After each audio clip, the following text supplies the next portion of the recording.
I think if we knew how much work was involved with this part, we probably would not have bought this house. Oi, here's an update on where we're up to with this renovation. I'll go over a few things that have slowed us down. We'll have a look at a few new additions and then what we've still got to do.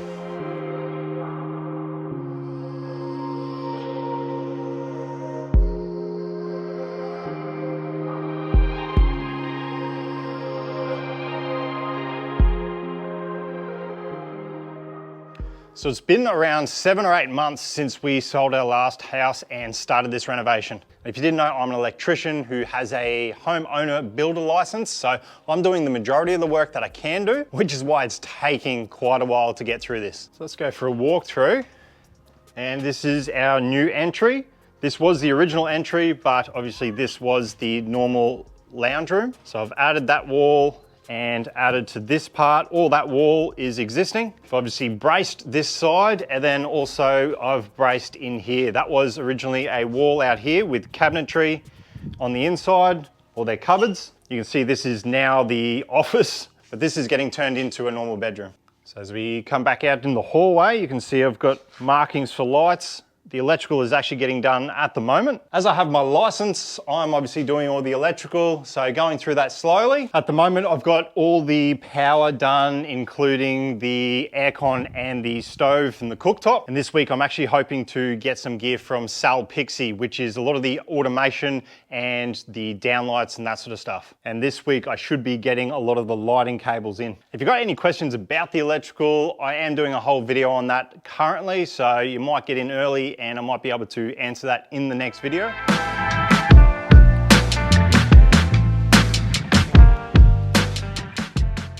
So if we continue down this hallway, you can see it shoots straight through. You can see all the way through now. We'll get to that in a minute. We'll go to the next bedroom. You can see all the framing's done there. I've done a whole video on that. Come through here. A lot of this is pretty much staying. We've just got the new wall there, obviously. And we've got the aircon sitting above, that just fit. So as we come through here, we've got this big opening here. That's gonna be a cavity slider. I've actually got that all ready to go, sitting there. That'll just get nailed and screwed into this area here. This is the bathroom. You've got 2 bathrooms. This is the main and the ensuite. The ensuite comes off the main bedroom, which is our bedroom. So as you can see, we've got another cavity here. Walk through, you'll have your sink, your toilet, and your shower. It is going to be cozy in here. It's not the biggest, but hopefully it all works. This one's a little bit larger. We've got the shower, you got your bathtub, you got your toilet, and you got your vanity right there. So this is pretty much next on the list. I've got the plumber coming out to start marking it all up, and I'll run through with a saw and chase it all. So what that involves is just getting a saw, making a few cuts and pulling the concrete out. That way we can lay all the piping and then we can start getting this tiled. Originally I was gonna be doing the tiling, but I think with the time limit that we've got now, because I've got to start thinking about going back to work. If you didn't know, I've been on long service for quite a long time now, so I've had time off work to do this. But yeah, that time is now running out. So we'll probably get a tiler to do this. That way we can get in, even if the rest of the house isn't done. We'll have the bathroom, hopefully kitchen, and some bedrooms. So as we continue down the hallway, we're gonna have a linen closet in here. And as we continue down, we're gonna have like a little office nook. It's not gonna be massive, but it's gonna fit in there nicely, hopefully. We continue in, and then we have the living area. So this is gonna be the dining room. You've got the living area down there with your TV, your couch. And then over here, we have our kitchen. It's actually quite a large kitchen, which I'm really happy about. So we're gonna have an island bench out here, and then we're gonna have a large kitchen bench out the back there with the stove top, the oven.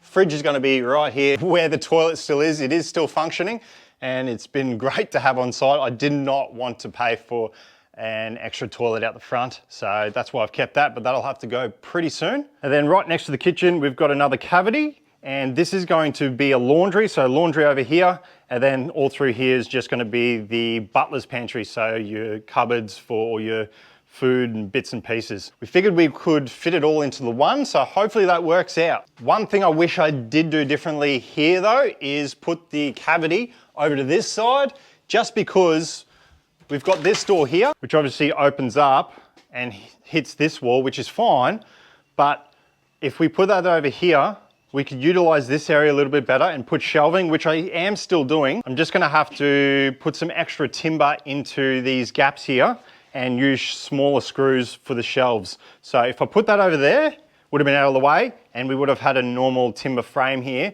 which is a little bit more structurally sound for putting shelves on, if that makes sense. And while we're here looking at doors, this was the door which failed. So you can see I fixed it. I don't think I've put that whole video up yet, but this is a really cheap handle. And obviously I didn't know much about handles, neither did my wife. So she ordered these ones. I think they're about $80, which I found is actually really, really cheap. It's an Iconic, and I would not ever buy an Iconic handle again. It's just rubbish. Where is it? The bottom screw, this one here, has snapped off.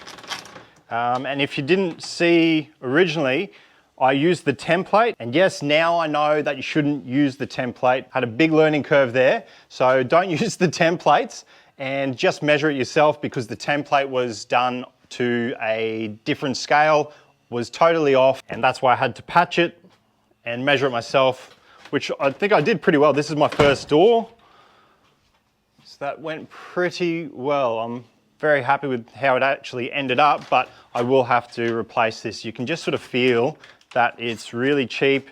It obviously doesn't screw in proper because the screws are terrible.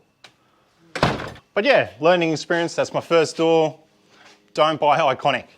So with this being the laundry, a lot of this will have to be cut up and just rerouted so that we have everything in the right spot. It's not too bad out here. It'll be the same thing out here. We've got a chase down there to get the power, and then another separate one, which I'm keeping fully separate for the plumbing. So then we've got this one here.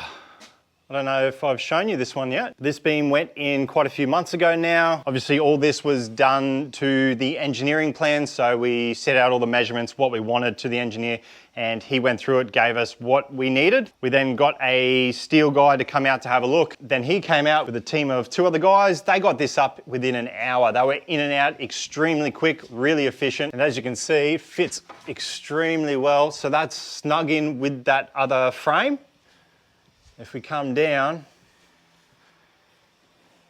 sits in there nice, comes over, down here. So why did we put this in? It was so that we could get rid of the supporting beam that was sitting right here. It was actually within the cupboards, if you can remember. And so we didn't want to have an extra beam here, which we had to plaster around. It would just look really weird. So we decided to go with this. If I remember right, it was around $6,000 to buy it and install. So it was not too bad, but it was still a fair chunk of change. And then obviously we've got this one over here. So this was a brick wall originally, and we've knocked that down, and now we can utilize this as a thoroughfare. So this will be all open all the way through here.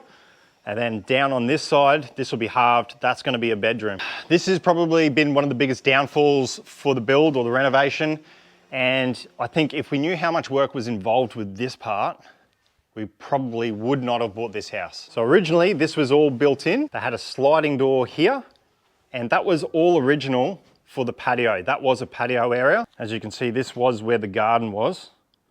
And it's about 170 mil sunken. And the roof that was also put in there was very low. It was under 2 meters. We got to get it up to 2.4 to make it actual livable, and so that it's actually a room on paper. So originally this was built probably 20 to 30 years ago. This is a 80s house, and supposedly if something's done that long ago and it's still standing, they pretty much just pass it off as council approved. I don't know how that really works or if it's called council approved, but it's definitely sort of a strange scenario. We definitely did think about just leaving it with the lower ceiling and the step down, but we just couldn't get past it where we want to have a really good product. We don't want to have the step downs, the low ceilings, all that sort of stuff. We want to do it proper. So originally the engineer wanted us to get rid of these walls and then build a new timber frame, which we didn't think was going to be too bad. But then when we got to this stage where I pretty much gutted everything in here,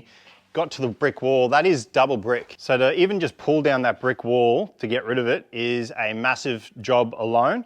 But then also with that, we were going to have to rip up the concrete and then put some proper foundations in, which was going to suck. That was going to take a lot of money, a lot of effort, and a lot of time. So what we did was do a few measurements, including the depth of the concrete floor, then took some photos and measurements of the brick wall, sent all that off to the engineer. And what we proposed was leaving it as it is with the brick wall and the concrete, rather than ripping it all up. Can we utilize what's there and then just fill it. And so at the moment, they have agreed that that's all good, that the slab is actually thick enough and has enough structural integrity that we can just top it, and then we will just build up onto that brick wall with timber. Then we'll have some structural timbers, some LVLs going through over the top from the brick wall up to our main trusses up here on the main structural wall. Then we've got clearance to put a roof on it. It's just gonna be a tin roof, so it's not gonna be heavy, and they were really happy with that. So for us, I think we've probably saved maybe $10,000+ with just ripping everything up, getting a machine in here to get rid of the old concrete, the brick wall, then reframe, then put this new slab down. That was just going to be hell.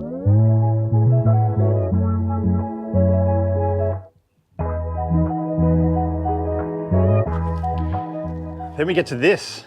This is gonna be another video in and of itself. Same thing with that area and the roof and that sort of stuff, but I'll be posting those later.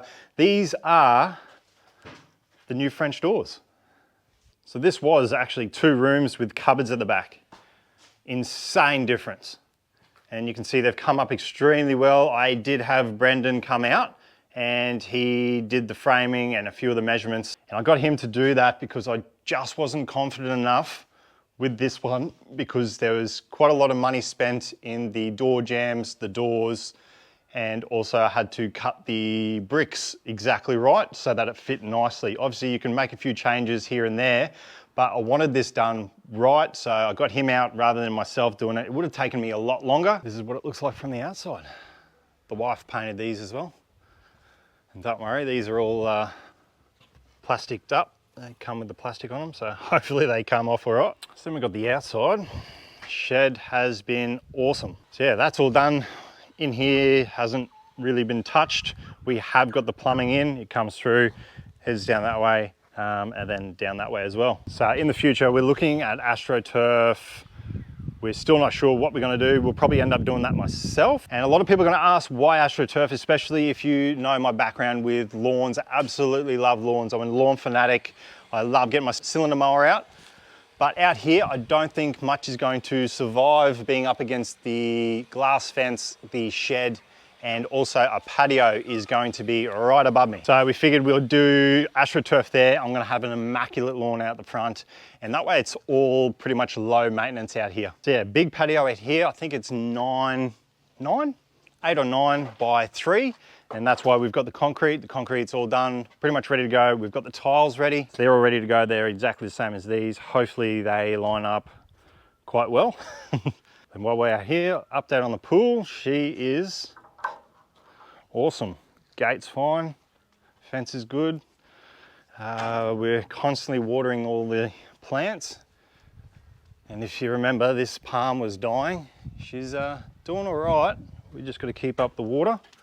And we did end up cutting around here. So I cut around this. This is future wood, so plastic. And people are wondering if it's hot. It does get a little bit warm, but realistically it's the same as your tiles or your normal timber. So yeah, that's the pool area. So what else have we got to do? We've got to do down the side. This is getting a bit out of control. I might have to come through and trim through here. But all this has got to be concreted. But before that, I've got to finish off the drainage. That's the storm water to go straight down.